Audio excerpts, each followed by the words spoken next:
जय श्रीमन नारायण। जो टिप्पणी मैं देने जा रहा हूं वह रामानुज दास श्रीमन गट्टू वेणुगोपाल स्वामी द्वारा दी गई है। अध्याय 13 क्षेत्र क्षेत्रज्ञ विभाग योग श्लोक 24।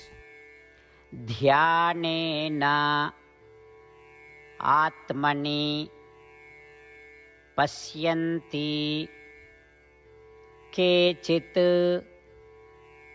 आत्मानम् आत्मना अन्ये सांख्येन योगेन कर्मयोगेन च अपरे। ओम। गीताचार्य श्री कृष्ण परमात्मा अर्जुन के साथ हम सभी को क्षेत्र क्षेत्रज्ञ विभाग योग सिखा रहे हैं। परमात्मा कह रहे हैं, अर्जुन, कुछ भक्त अपने शुद्ध मन से ध्यान के माध्यम से शरीर में आत्मा के शुद्ध रूप को महसूस करते हैं और उसका अनुभव भी करते हैं।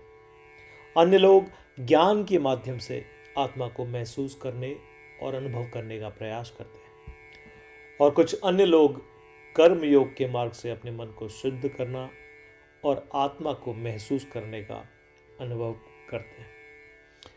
ऐसा कहकर श्री कृष्ण परमात्मा उन लोगों के बीच अंतर दिखा रहे हैं जो आत्म साक्षात्कार प्राप्त कर सकते हैं।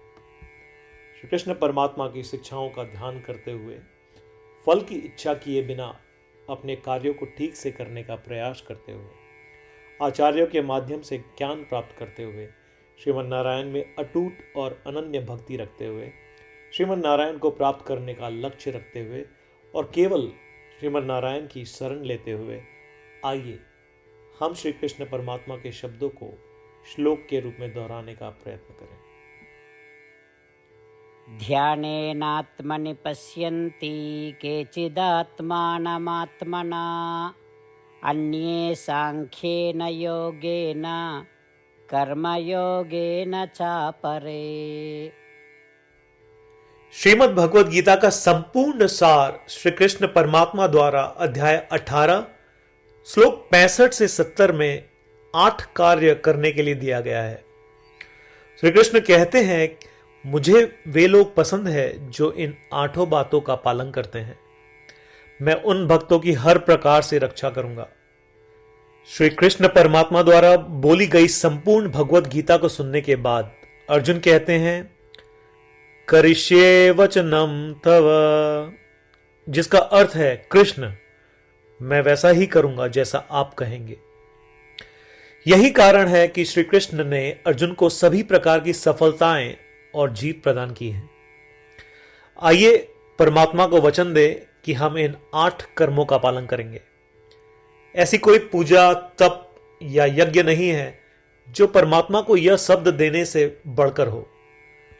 मैं कहूंगा कि ये 8 प्रतिज्ञाएं हमें करनी चाहिए। कृपया आप सभी इन्हें अपने दिल और दिमाग में सोचें।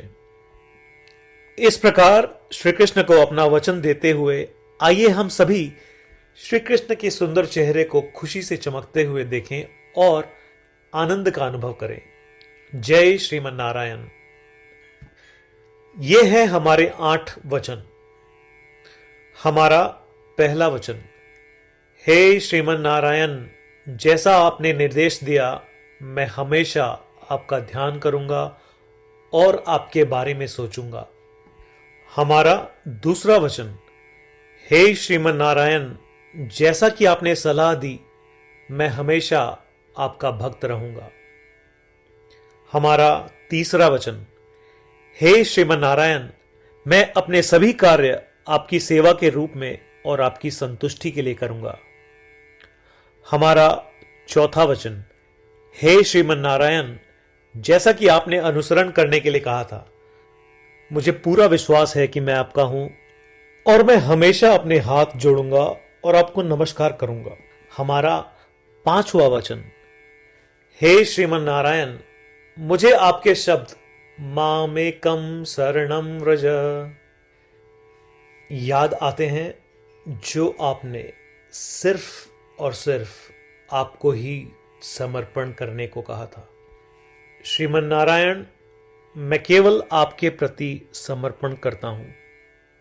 हमारा छठा वचन, हे श्रीमन नारायण, मुझे आपके शब्द मां शुचः याद आते हैं कि आप हमें शोक न करने का आश्वासन दे रहे हैं। मैं अब शोक नहीं करूंगा।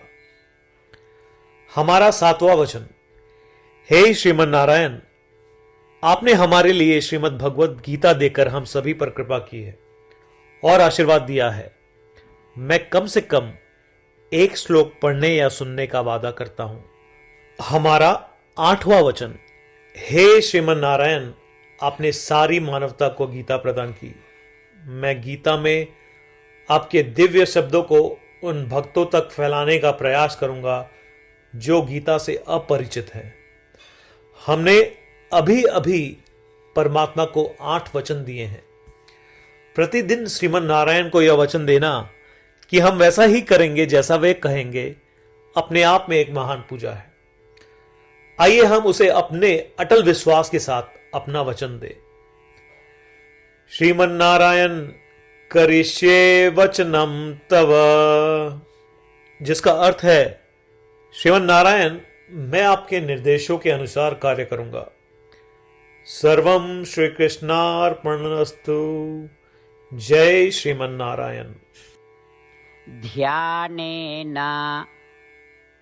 आत्मनि पश्यन्ति केचित्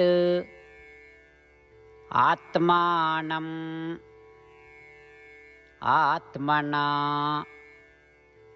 अन्ये सांख्येन योगेन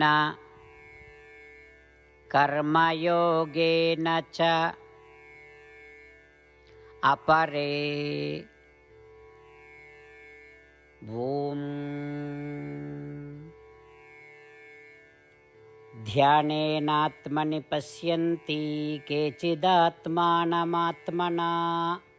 अन्ये सांख्येन योगेन कर्मयोगेन चापरे।